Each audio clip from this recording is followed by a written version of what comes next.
Hi everyone, in this video we're looking at the inner monk for the Earth Ally push guide. This is one of the strongest builds in the entire game for season 26 and will be an S+ in terms of pushing the highest on the leaderboards guaranteed, as it can just destroy everything in its path. In this video I'm going to walk you through everything that you need to understand and know about this build in order to start crushing and start pushing high with this build when season 26 comes. And trust me, if you're gonna play the monk in season 26, you're gonna use this build for pushing high grade so you can level your gems, and of course also to get the sweet spot on that leaderboard, right? So let's get into it, shall we? So the playstyle and the gear is fairly similar to the inner monk in season 25 if you played that. There are a few changes now that you want to look at, but it's all around fairly similar. We are of course using the Earth Ally now, which is a different ball game altogether, but the items, the playstyle are still fairly similar. So let's start with how we are staying alive, shall we? There are 3 buffs we want to keep up at all times to get a massive toughness increase. First off is the dashing strike blinding light. Gives you 40% dodge chance. You want to make sure you have the buff up. You can see the green bar above the dash. Make sure this is always up by dashing around. Same thing with spirit guards equipped. This braces that give you 60% damage mitigation when you're hitting with a builder. So we want to make sure that we hit monsters quite frequently just with our Wraith the Hunted Fist, just to make sure we proc these spirit guards. And then the last thing is our cyclone strike. We have the defeat shoulders on. So the cyclone strike, we get 50% damage reduction for 5 seconds. So we want to make sure we have these 3 up at all times just so we don't die. These are very important for our toughness. Next thing we're going to look at is of course our damage. There are a few things here we're going to look at in terms of our damage setup. We are of course using Earth Ally, meaning that's a physical spell. And that means we of course want to make sure that we are using that in our physical rotation of a COE.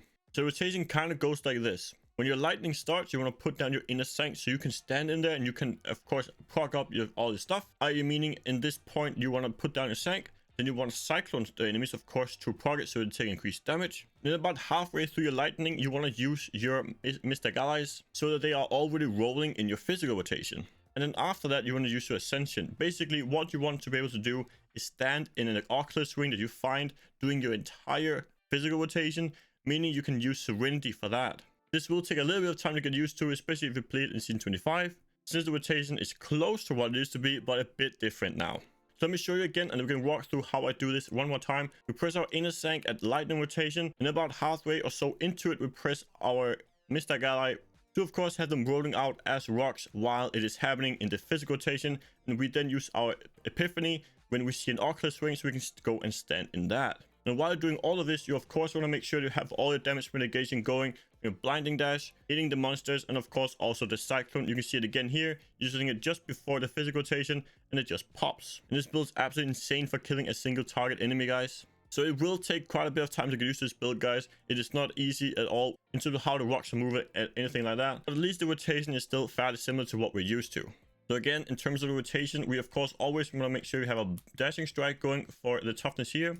Our cyclone strike also have the green bar, so we also get damage reduction from that. And also of course hitting enemies just to get our spirit guards going. So you have these 3 damage mitigation you always want to keep up here. And the rotation is fairly simple. When you see your lightning, then you press your inner sank. Of course you want to make sure you're standing near enemies. And when you're about halfway or 3/4 through your lightning, then you press your Earth Ally and you will watch them roll around. Basically, you want to make sure they are in rock form and hitting the monsters all the way through your physical rotation. And all of this is also of course done while you're also making sure to proc your flying dragon. So what I like to do is dash around, of course keeping all our toughness going, and then I like hitting out in the air to of course proc all the things we need with spirit guards, flying dragon, all that in between. So I like to just dash around and just keep hitting enemies, all that good stuff. And then when I see I get close to my lightning rotation, I will then of course then jump in, try and get out in this rock setup going for damage, put down in a sank, and then Earth Ally about right here. So about halfway or 3/4 through our lightning rotation. And of course also using the serenity basically in the physical rotation so you can stay in oculus rings as much as possible. You really want to make sure you try and use the oculus rings as much as you can for this, as it is a massive damage increase. Now let's look at the gear, shall we?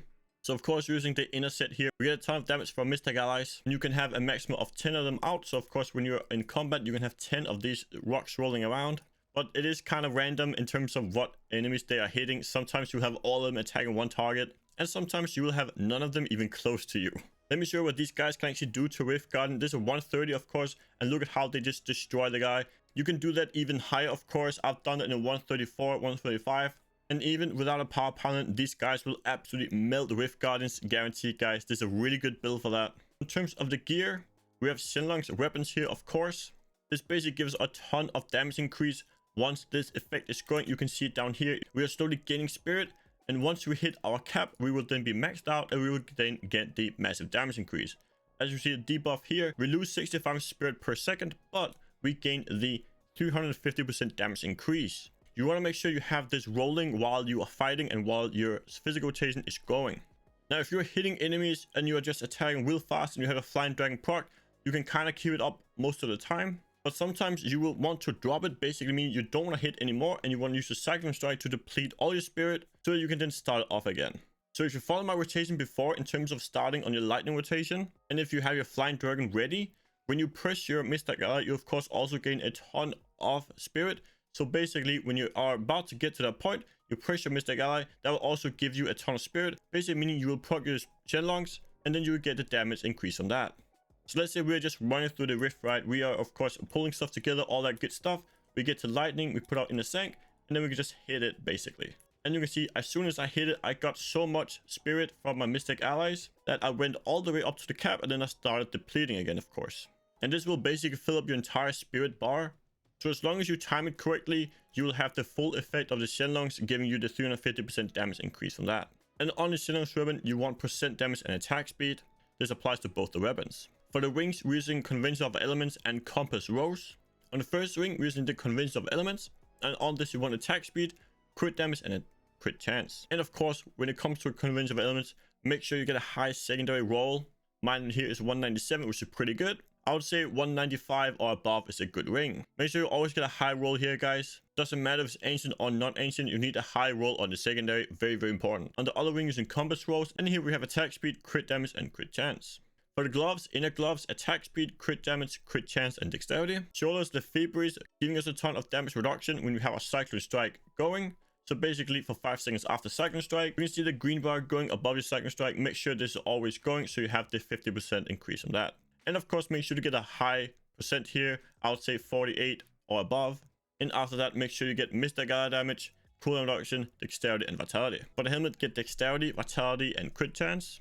For chest piece, get dexterity, vitality, and Mystic Ally damage. For the belt, dexterity, vitality, all resistance, and armor. For the pants, get dexterity, vitality, all resistance.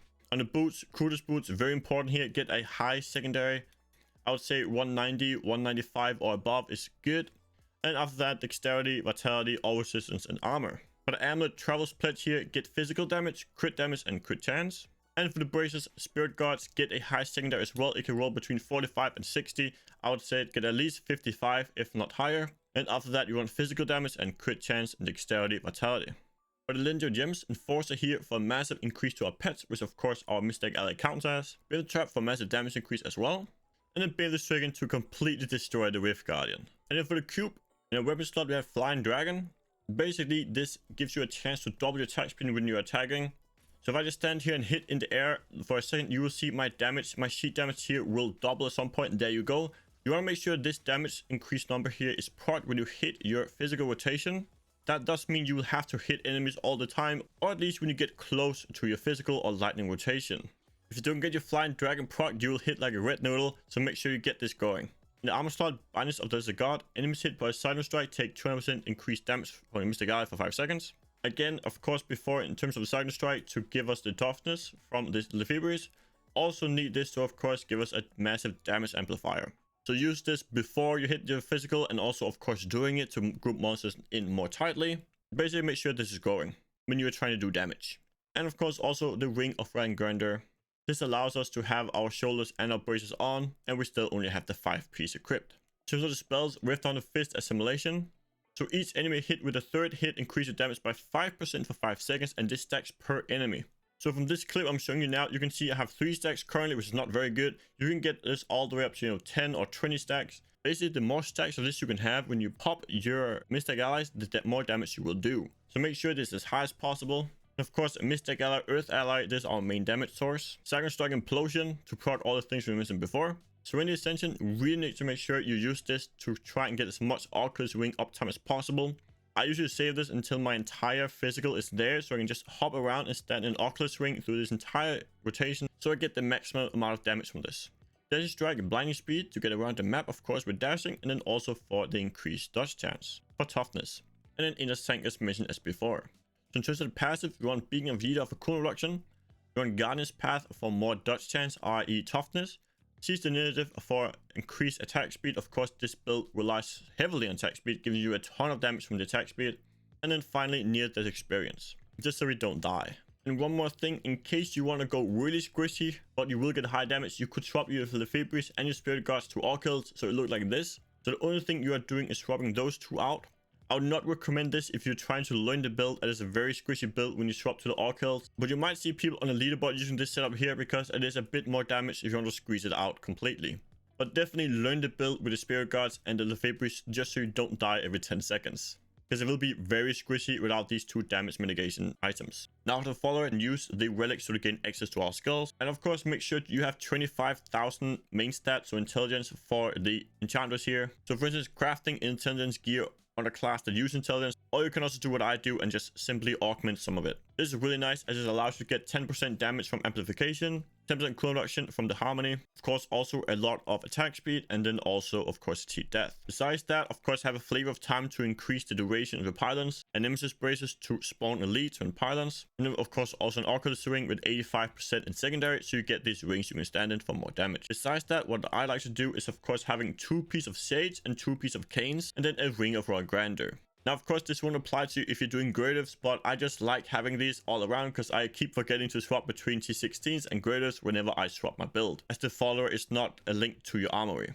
So I usually just have this on all the time. If I'm doing T16s or gradives or pushing, just have this on all the time. It doesn't make a big difference all around. But you can, of course, also put on a Creech Flame instead of the Ring of Royal Grandeur if you are doing gradives or pushing, as it might allow you to get a bit more resource. And of course, also try and make your follower as tanky as possible. Give it a good amount of vitality, dexterity, armor, and all that. Give it a ribbon gem so it's get life per hit. Because if your follower dies and you click a pylon without your flavor of time or nemesis up, that is bad news. Also, make sure to check out my Season 26 playlist here, as it will contain the best builds for Season 26 for farming, pushing, Echo Nightmare. Basically, anything that you might find interesting or useful will be linked in that playlist there. So see you there. Peace out, everyone.